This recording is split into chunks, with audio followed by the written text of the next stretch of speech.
Hello, ladies and gentlemen. Pamela Lucas here, House of Pamela Renee.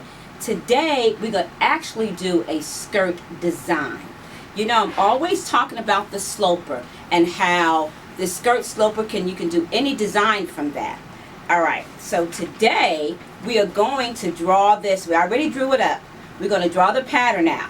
We have a flared skirt, no darts, flare skirt. That's the back, or zipper will go there, and that's the fabric that we're eventually going to use for it.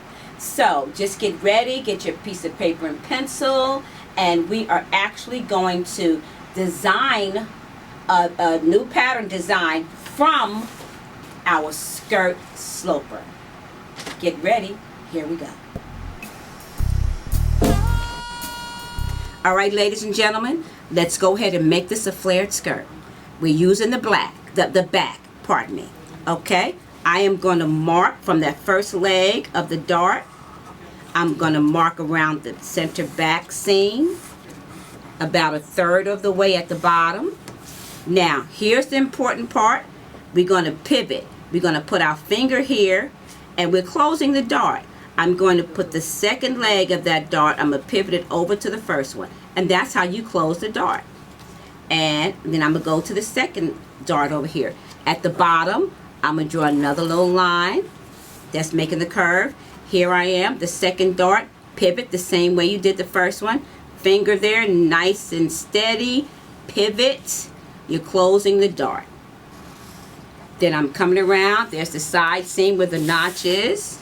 Okay, here, and right there. Then I'm going to take my curve ruler.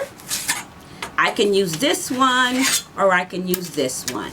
I think this one is a better fit. I'm just going to come around like so, and right there. There is our skirt draft. Okay, now we need our grain line parallel to the edge, center back edge. This is the back. Cut 2. We got to add our seam allowances. Center back seam, we're going to add a 1/2 inch seam allowance. All the way, because we're going to use an invisible zipper. I don't need that much seam. At the bottom, we're going to do a 1/2 inch because I'm just going to serge the bottom and turn it up. So I'm going to mark right here. Alright. 1/2 inch at the side seam. Alrighty. Come on around. Remember, the cut line is parallel to the seam line. That's why it's very important to maintain a 1/2 inch all the way. You don't want to have 3/4 over here and then a 1/2 inch. Okay, now we're at the top where the waist is.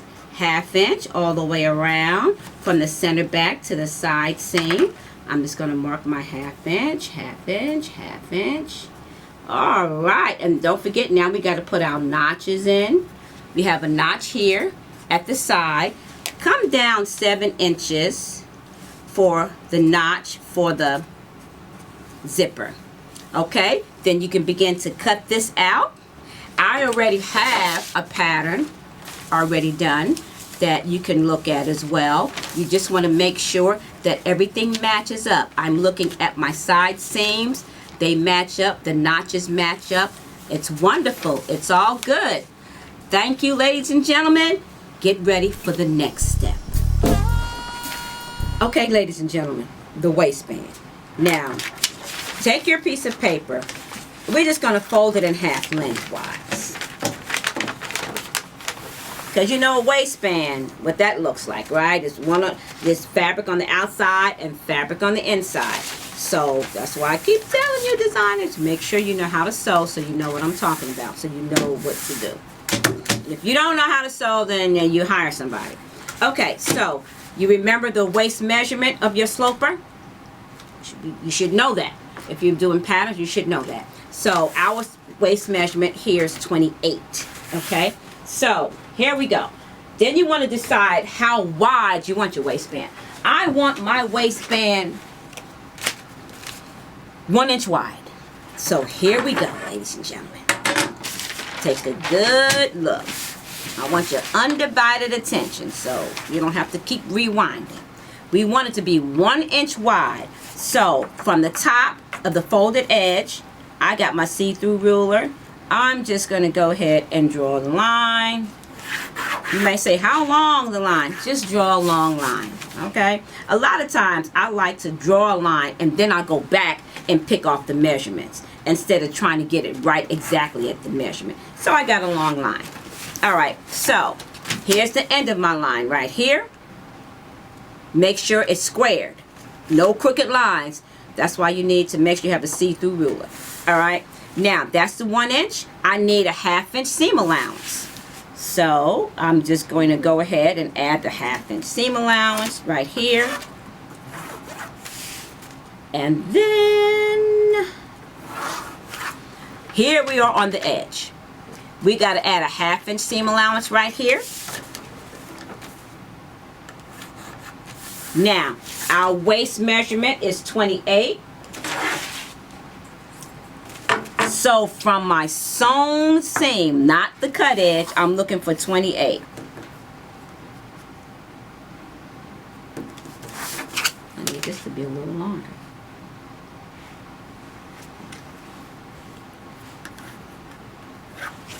All right, 28. That's what I'm looking for. Here to here, that's 28. Now, then I need 1.5 inches lap over. Lap over 1.5 inches. And then another 1/2 inch for the cut edge. Perfect. Now, I'm going to go ahead and get my stapler because I am going to cut it.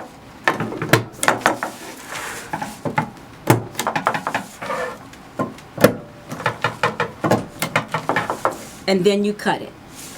Let me show you the one that we already have. Okay? Let's talk about it. This is our waistband. From here to here is 28 inches.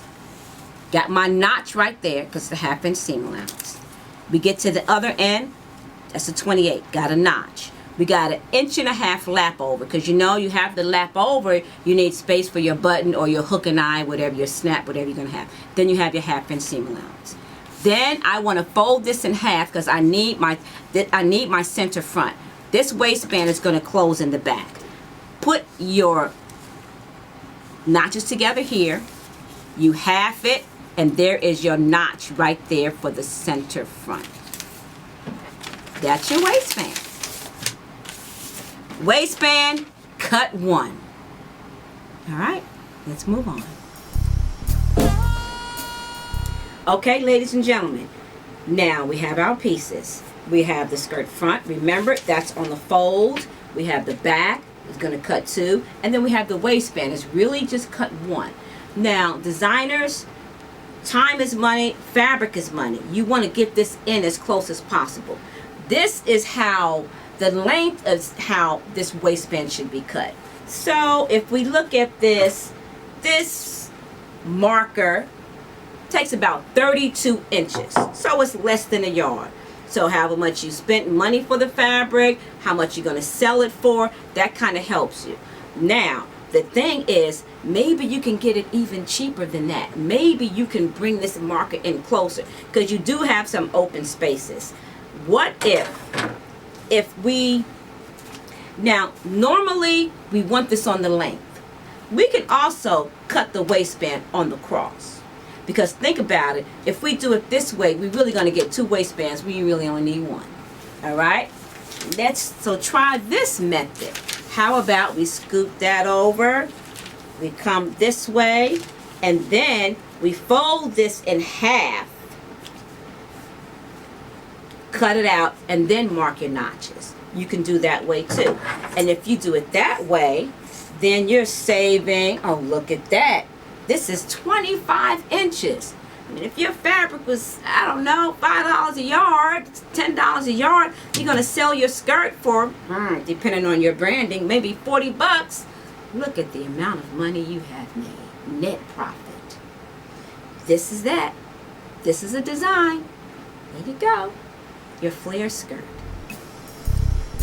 Okay, ladies and gentlemen, designers, that sums up what we've done to the flare skirt pattern and making the flare skirt pattern. Remember, we had our sketch, we took our pattern, our sloper, and we manipulated it to make the flare skirt pattern. Then we, with the seam allowances and everything, and then we laid that on the fabric, gave you some options on that. Then you can cut it out, and next time we get together, I will have that skirt so you can see it. We want to see it on the live body, so we'll be doing that. And then we have a lot of other skirt patterns to make. We have so many patterns to make, and if you have any ideas, feel free to let me know what they are. Thank you for tuning in. House of Pamela Renee, taught by Pamela Lucas, where fashion meets education. It's the house of Pamela Renee, y'all. She'll be sure to brighten your day. For quality, originality, dress you up and send you on your way. She got tuxedos, all kinds of stylish clothes, dresses made just for you, suits tailored down to the shoes. It's the house of Pamela Renee, y'all. It's the house of Pamela Renee.